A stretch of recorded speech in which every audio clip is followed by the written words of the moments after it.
Hey guys, Sean C. Phillips here with the Rough Cuts, and this week I'm going to talk to you about a classic 80s hit called classic Night of the Comet. And now, Night of the Comet was one of these films that was supposed to come out for years. There was always talk about it coming out. It took forever.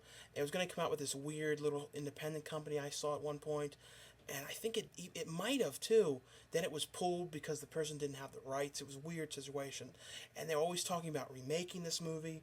So I don't know. I think they still are. And there's also was for a while a lot of talk about making a sequel to it. Catherine, no, Kelly Maroney kept talking about trying to do it. She wanted to get the rights to it. But if you haven't seen this film, it's basically an end of the world zombie type kind of film. Basically, there's this comet that everyone's talking about. It's this big deal. That's what it opens with, this comet thing. People are waiting for this to happen, and two of the survivors, Catherine Mary Stewart's character, is survives because she's inside of this projection booth.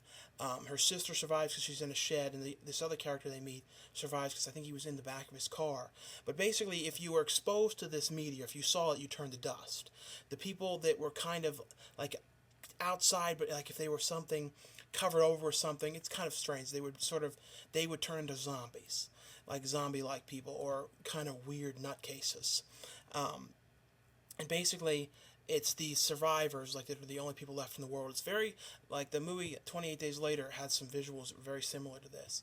And it's basically these two sisters they end up hiding out in the radio station where they meet this guy, and then they get the idea to try and leave.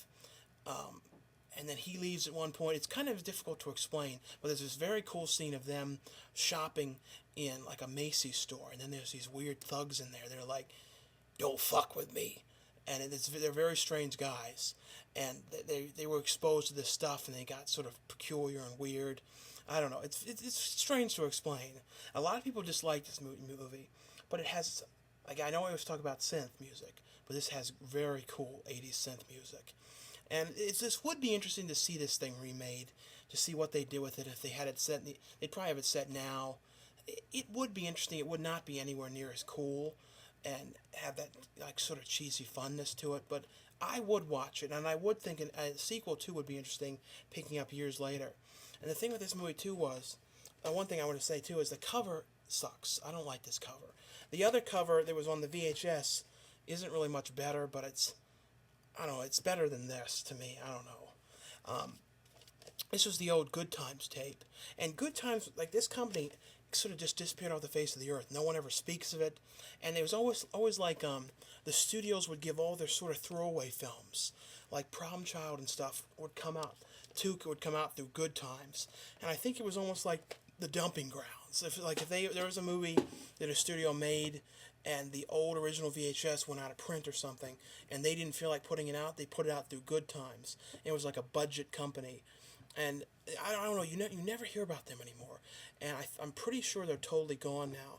They put out a few DVDs like the Munsters, Go Home and stuff, but basically though, if you haven't seen Night of the Comet, it's a very good sci-fi end of the world film.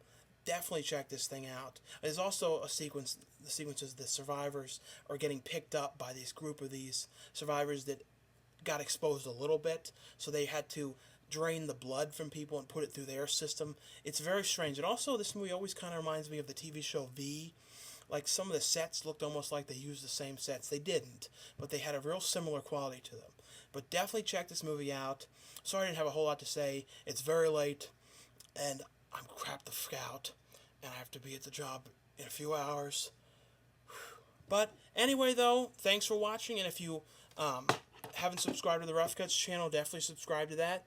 You can subscribe to my main channel, YouTube/CoolDuder, on the side of this video.